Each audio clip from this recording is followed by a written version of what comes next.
Let me show you how I stay hydrated as a future registered dietitian with POTS.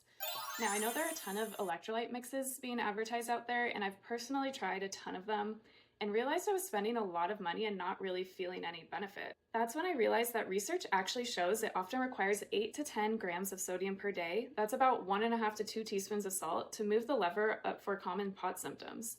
And these electrolyte mixes just don't get anywhere close to those targets. And that's because for some people, this amount of sodium can be dangerous. So make sure you're following your doctor's recommendations when it comes to sodium intake. Now, one option for us with POTS is to take salt pills, which you have to take with a ton of water all at once. I tried that and it just didn't work for me. So here's what I do that works for me to keep it super simple and sustainable, and maybe it'll work for you too. I have my little dedicated salt jar here that I keep filled throughout the week. And every morning I take my 40-ounce jug of water, fill it to the top, and then drop in a half teaspoon of sea salt. So that is about this much. Just drop it in.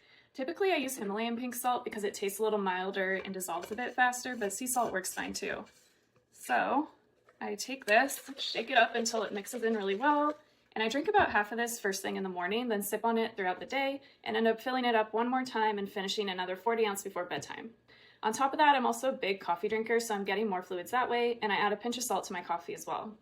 For some people, caffeine can help keep blood pressure up a little bit, and for others, the diuretic effect might be too much, so if you're a coffee drinker too, just try to be aware of how that feels for you.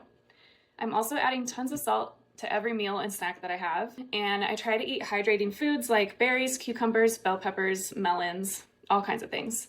So that's it. I've been seeing a trend going around with solé water, and I really want to give that a try next, so follow along if you want to see what I think.